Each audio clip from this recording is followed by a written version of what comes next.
Fermin ingin mendirikan sebuah koperasi pertanian dan membeli bekas lumbung bernama Metodika yang bangkrut 10 tahun lalu. Ia ingin membuka kembali lumbung tersebut untuk membantu para petani dan produsen kecil menyimpan hasil panen mereka. Esoknya, datanglah Antonio dan satu teman bernama Rollo ke rumahnya. Ia mengabarkan bahwa pemilik lumbung itu mau menjualnya kepada Fermin.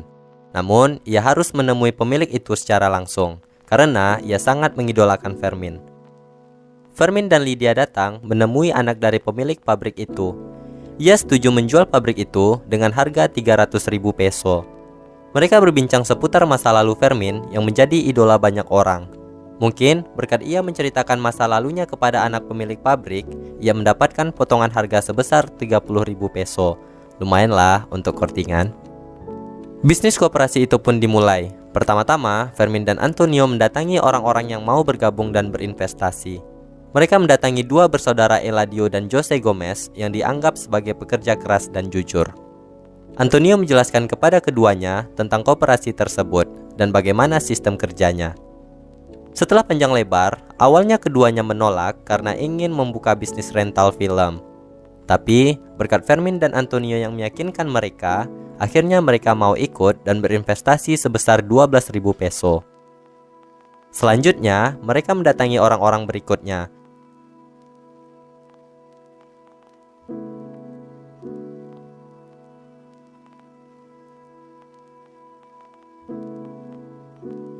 Termasuk salah seorang pengusaha wanita pemilik pabrik besar di kota itu yang bernama Carmen.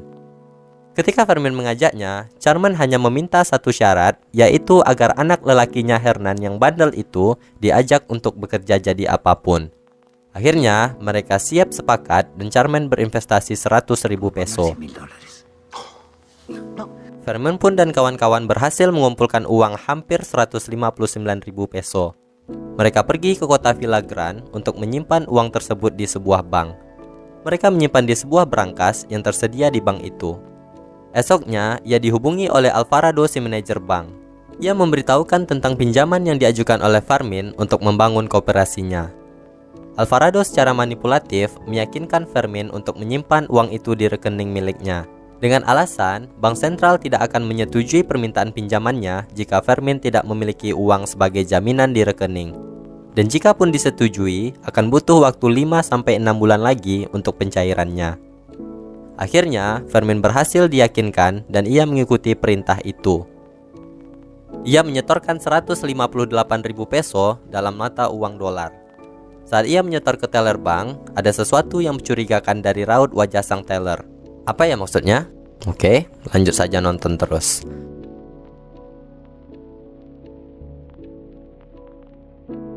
Fermin pun keluar dari bank dan berpapasan dengan seorang pria. Keesokan pagi, muncul berita tentang kebijakan baru yang dikeluarkan presiden bernama Corralito, yakni membekukan setiap akun bank dalam mata uang dolar. Artinya, uang di rekening tidak bisa ditarik, hanya bisa ditarik 250 peso per minggu. Ternyata, kebijakan itu telah diketahui oleh Alvarado sebelumnya. Diam-diam, ia telah menyetujui pinjaman oleh seorang pengacara bernama Manzi secara pribadi, yang mengubah pinjaman tersebut menjadi dolar. Sehingga, Manzi bisa memiliki uang dolar tersebut beberapa menit setelah ia berpapasan dengan Fermin di depan bank. Fermin sangat syok hingga pingsan mengetahui hal itu.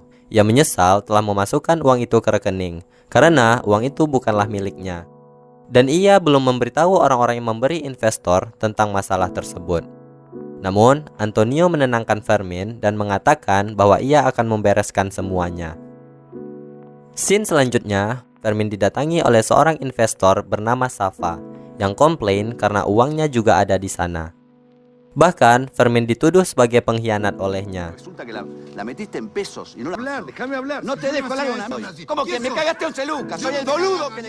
Saat hendak berkelahi, Lydia keluar membawa senapan dan balik memaki Safa. Ia mengatakan bahwa orang-orang penting itulah yang berkhianat, dan Safa bukan satu-satunya yang menjadi korban. Safa pun akhirnya pergi.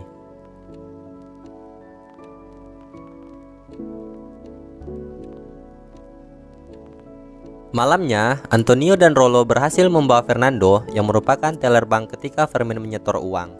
Ia juga adalah anak dari sepupunya Rollo. mereka menanyai Fernando apa yang sebenarnya terjadi. Fernando menjelaskan bahwa ketika Fermin meninggalkan bank, sebenarnya bank tersebut telah tutup. Tapi Alvarado mengizinkan Manzi yang juga teman wali kota itu untuk masuk. Ternyata Alvarado telah mengatur pinjaman uang kepada Manzi dalam bentuk peso. Kemudian Manzi menukarkannya dengan dolar. Dan tepat sekali, kebijakan pemerintah keluar bahwa rekening yang di dalamnya adalah uang dolar akan dibekukan dan tidak bisa melakukan penarikan. Jadi, Manzi mengambil semua uang dolar tersebut. Mereka telah bersekongkol dan rupanya akan membagi keuntungannya. Besok harinya, Fermin dan Lydia pergi ke bank dan mereka menemui Alvarado yang nampak terburu-buru keluar dari bank. Mereka menanyakan berapa keuntungan yang diberikan Manzi kepadanya. Tapi Alvarado hanya mengelak dan buru-buru pergi.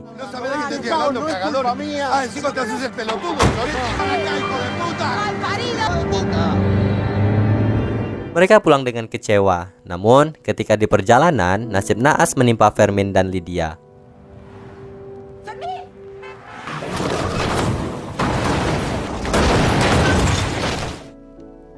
Di rumah sakit, Rollo dan Antonio memeluk Rodrigo yang merupakan anak dari Fermin dan Lydia.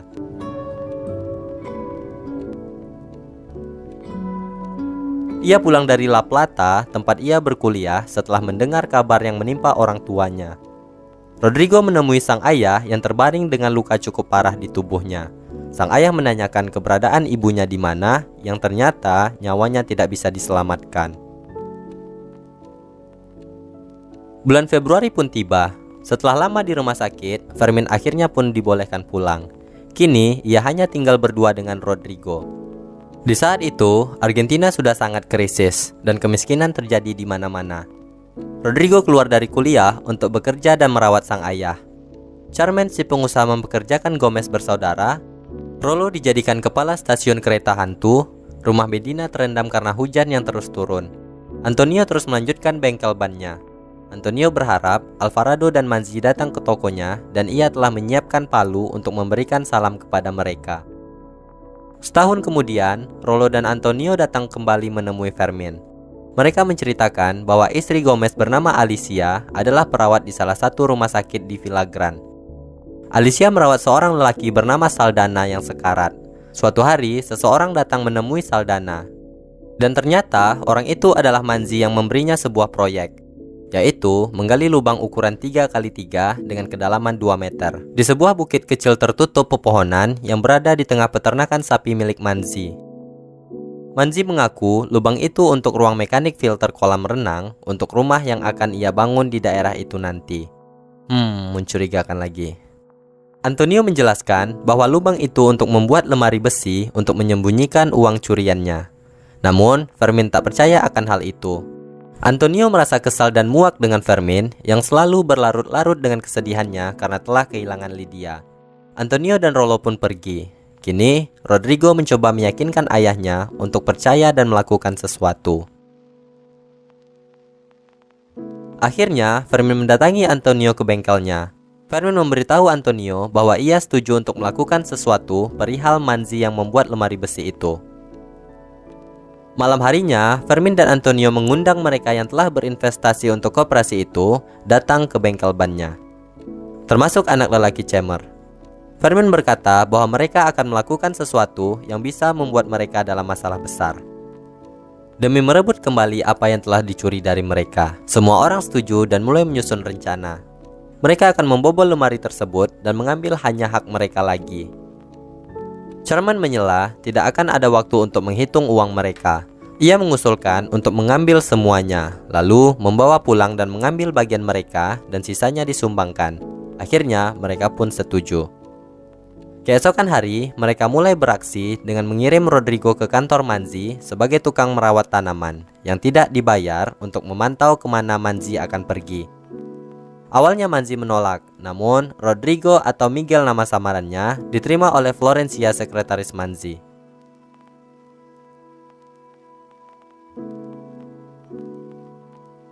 Di waktu yang sama, Fermin, Antonio, Rollo, Medina, dan Gomez bersaudara pergi ke bukit yang diceritakan oleh Saldana.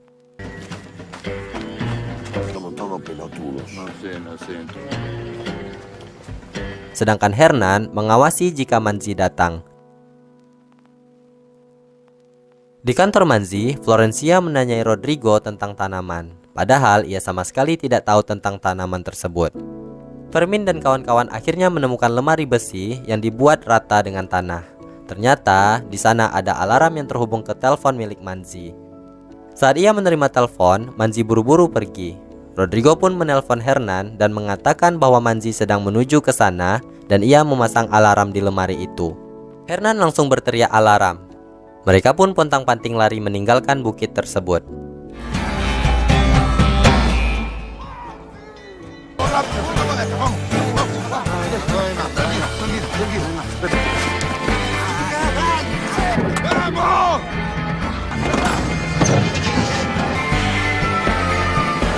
Manzi yang telah sampai di bukit langsung membuka lemari besi itu dan mengecek apakah uangnya masih ada. Ia juga melihat baterai alarm yang masih penuh dan terlihat sangat lega. Malam hari itu, Fermin and the gang berdiskusi perihal alarm. Rodrigo menjelaskan ketika alarm itu berbunyi, Manzi mendapatkan telepon dan ia akan langsung pergi ke sana. Mereka semua kebingungan bagaimana Manzi bisa secepat itu datang ke bukit. Lalu, Hernan memberi saran agar mereka menemukan bukti pembelian alarm itu dan menelusuri seperti apa alarmnya, serta mencari tahu bagaimana cara mematikan alarm tersebut. Nice to you, Cadiak tuh. Keesokannya, Rodrigo kembali melakukan perawatan tanaman di kantor Manzi. Ia mendengar percakapan Manzi dengan Florencia bahwa Alvarado meninggal dunia. Ternyata, ayah Florencia adalah klien di bank tersebut dan mereka juga mengalami krisis seperti Rodrigo. Lalu, Florencia pergi ke kamar mandi, sehingga Rodrigo memanfaatkan kesempatan itu untuk mencari bukti pembelian alarm tersebut. Akhirnya, ia pun menemukannya. Rodrigo hanya mengingat nama alarm itu. Lalu, Florencia datang melihat Rodrigo yang memotong bunga asal-asalan yang ada di sana dan mengatakan ini ia lakukan untuk mencangkoknya dan akan ia antarkan kembali setelah selesai. Padahal kenyataannya ia sangat panik. Scene berikutnya, Fermin dan Hernan mendatangi toko tempat Manzi membeli alarm sesuai informasi dari Rodrigo. Mereka berpura-pura akan membeli alarm tersebut, padahal sedang mengorek informasi tentang alarm itu. Penjual mengatakan bahwa alarm tersebut tersambung ke listrik. Jika listrik mati, maka baterai itu akan bertahan selama 48 jam. Dan jika baterai itu berada di bawah 50%, maka alarmnya akan berbunyi. Di kantor Manzi, Rodrigo mengembalikan bunga yang telah dicangkok itu kepada Florencia. Ia juga mengajak Flo untuk berkencan. Namun sayangnya, Flo telah memiliki pacar. Sad boy. ¿Saber cómo andan? Dale. Gracias. Fermin and the gang kembali berdiskusi bagaimana caranya mematikan alarm tersebut. Satu persatu memberi saran, namun sama sekali tak masuk akal. Mereka semakin kebingungan. Lalu Fermin berdiam sambil teringat momen-momen indahnya bersama dengan Lydia.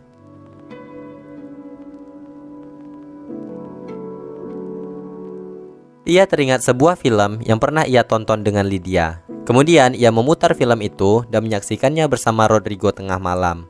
Bahkan Fermin juga memanggil Antonio dan Rolo.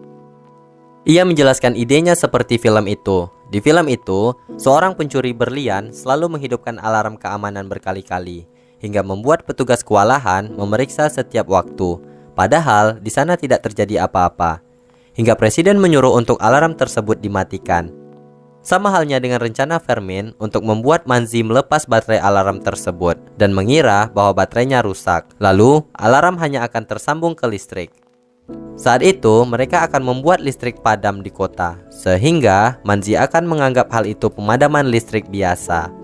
Mereka akan menjalankan aksi tepat ketika badai datang, dan orang-orang hanya akan menganggap pemadaman itu karena geledek menyambar transformator listrik. Padahal, mereka yang meledakkan transformatornya.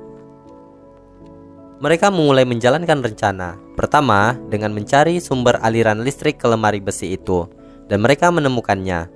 Malamnya, mereka berdebat tentang bagaimana menemukan kabel yang akan dipotong untuk memutus arus. Hernan yang hendak memberi masukan selalu dipotong pembicaranya oleh sang ibu, karena ibunya merasa bahwa ia tidak tahu apa-apa. Hernan pun keluar dan kembali lagi membawakan detektor logam untuk mendeteksi kabel tersebut.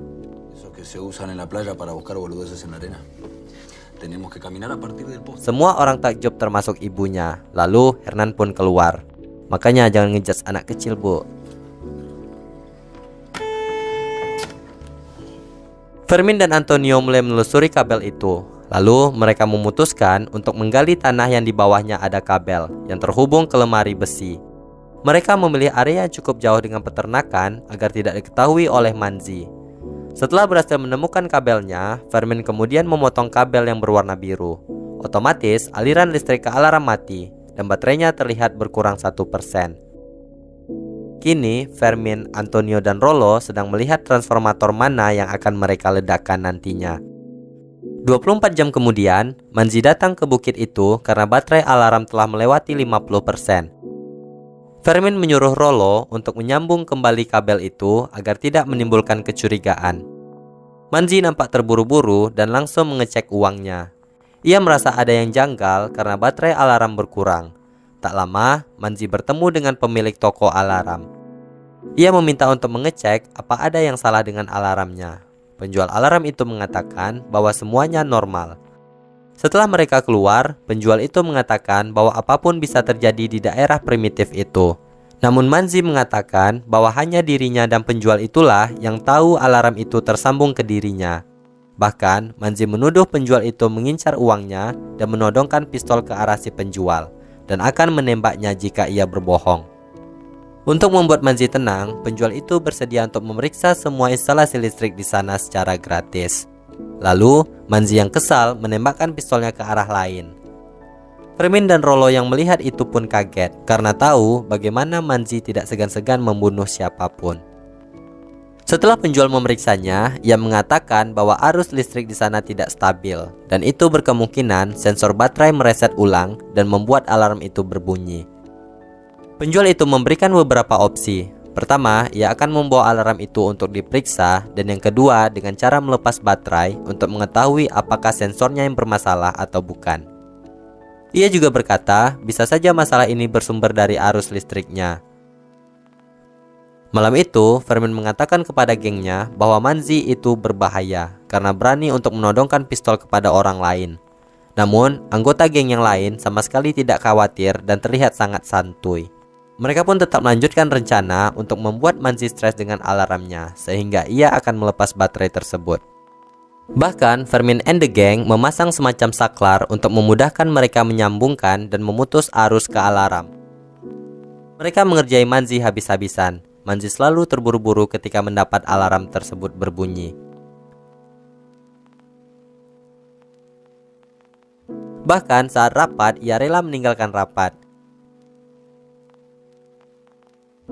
Saat tengah malam pun, ketika alarm itu berbunyi, ia tetap pergi untuk mengecek. Hari demi hari, hal itu terus berlanjut. Sampai pada akhirnya, Manzi muak dengan bunyi alarm itu, dan ia pun mencabut baterainya.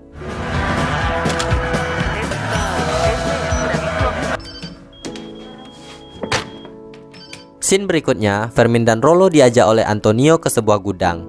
Ia memperlihatkan sebuah traktor tua yang sudah lama tidak beroperasi.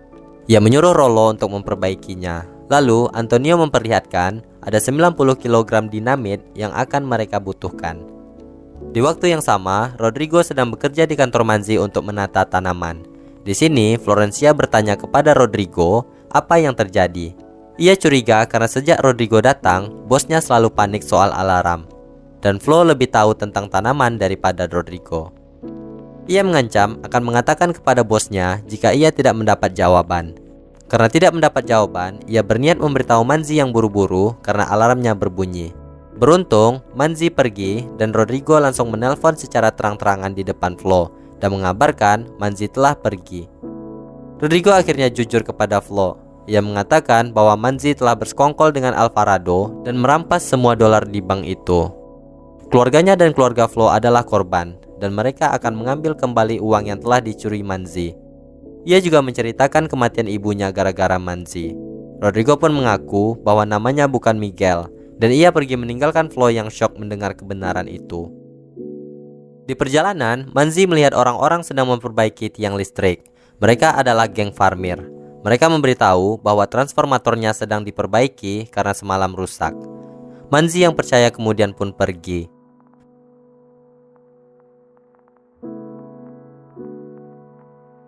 Malamnya, Rodrigo dimarahi oleh Fermin karena telah memberitahu Flo tentang apa yang mereka lakukan.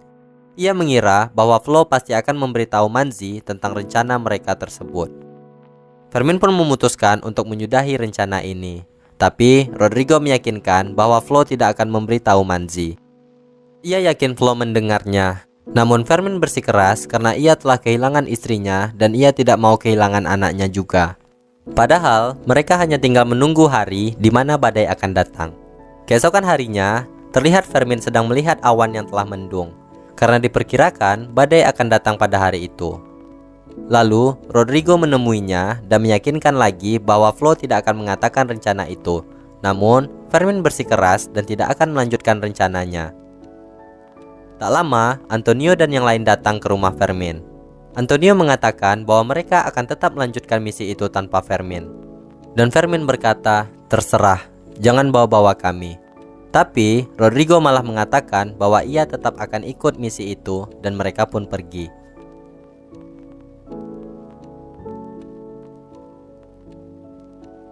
Di tempat lain, ternyata Manzi sedang menghadiri pesta pernikahan koleganya. Malam itu, Rodrigo dan yang lain sedang mempersiapkan barang-barang yang akan mereka bawa.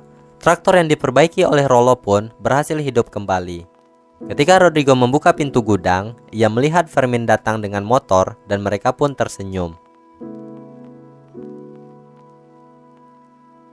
Lalu, Antonio yang mengendari traktor mulai beraksi duluan. Tinggallah Fermin dan yang lain. Ia memberi aba-aba jika mereka tidak bisa berkomunikasi satu sama lain, mereka harus saling mengirim suar sebagai tanda misi selanjutnya bisa dilaksanakan. Ketika telah melewati jalan menuju peternakan itu, Antonio dengan traktornya mulai mengeruk jalanan guna agar kendaraan tidak bisa lewat. Hujan pun mulai turun. Medina dan Rollo telah bersiap di area gardu listrik, sedangkan Fermin dan yang lain sedang menunggu sinyal dari Antonio. Tak lama, Fermin menerima telepon dari Antonio yang mengatakan ia sudah melaksanakan tugasnya. Kemudian, Fermin menelpon Rollo dan menyuruh untuk melakukan tugasnya, yakni meledakkan gardu listrik tersebut. Medina mulai mengirim dinamit menggunakan mobil mainan. Namun, mobil itu tidak bisa dikendalikan dengan baik dan malah meledak tidak mengenai apa-apa. Karena tidak berhasil, Rollo menjalankan ide gilanya, yakni dengan mengirim mobilnya ke tengah gardu dan menghidupkan dinamit yang mereka bawa di dalam mobil. Dan boom! Terjadilah ledakan yang begitu besar, mirip dengan bom Nagasaki dan Hiroshima. Enggak deng.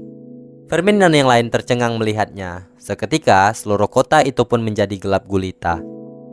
Di tempat pesta, Manzi mendapat telepon bahwa alarmnya hidup. Namun, kali ini ia tidak begitu khawatir. Ia menanyakan kepada pelayan apa yang terjadi. Pelayan itu mengatakan bahwa pasti sambaran petir, dan hal itu sering terjadi. Fermin dan kawan-kawannya mulai menjalankan aksinya di bukit kecil itu. Tak lama, seorang wanita memberitahu Manzi bahwa di kota lain juga mengalami pemadaman. Manzi mulai curiga, jika memang karena sambaran petir, kota lain tidak mungkin padam juga. Fermin and the gang mulai melubangi pintu lemari besi itu. Manzi akhirnya menelpon seseorang dan menanyakan tentang pemadaman. Orang itu mengatakan bahwa ini bukanlah karena sambaran petir, melainkan disengaja hingga gardu menjadi rusak total. Manzi yang mendengar itu langsung pergi meninggalkan pesta. Pintu besi itu pun berhasil dibuka. Fermin dan Rodrigo kemudian masuk. Ia menemukan sebuah lemari yang isinya uang dan dokumen-dokumen penting. Mereka berdua bergegas memasukkan uang itu ke dalam 2 kantong plastik. Di tengah badai, Manzi mengendarai mobilnya sambil terus mengumpat. Setelah uang itu terkumpul, Fermin membakar semua dokumen milik Manzi sebelum ia meninggalkan lemari besi tersebut. Akhirnya, Fermin and the gang berhasil kembali ke mobil mereka. Tak lama, di sana mereka melihat mobil Manzi sudah mendekat. Mereka pun mulai memasuki mobil kecuali Fermin. Ternyata, ia menunggu Manzi masuk ke dalam jebakan yang telah dibuat Antonio di jalan itu. Dan mereka pun bersuka cita karena telah berhasil membawa uang tersebut. Untuk tidak menimbulkan kecurigaan, Fermin menyuruh mereka untuk berpisah dahulu. Ia menyuruh Hernan membawa satu kantong uang untuk diberikan kepada ibunya, dan satu kantong lagi disimpan oleh Fermin.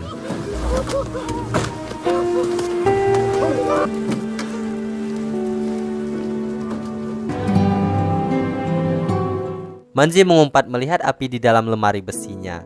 Ia merengek karena uangnya kini telah raib. Keesokannya, Charmaine terlihat tidak bahagia mengetahui Hernan anaknya malah membawa lari sekantong uang yang hendak dititipkan kepada ibunya. Charmaine pun berkata bahwa Hernan tidak akan kembali. Dan benar saja, Hernan pun tak pernah kembali lagi. Lumbung Metodika akhirnya dibuka kembali pada 14 September tahun 2003, tepat di hari ulang tahun Lydia. Sesuai kesepakatan, sisa uang itu mereka sumbangkan untuk amal, dan kehidupan mereka semua akhirnya berubah menjadi lebih baik. Oke, sebelum habis, ada tambahan scene yang menarik di akhir film ini, di mana Manzi datang untuk memperbaiki mobilnya di bengkel Antonio. Di sana, Antonio yang masih kesal mengorek sendok teh ke ular pontongnya dan memberikan secangkir teh kepada Manzi. Sedap tuh tehnya.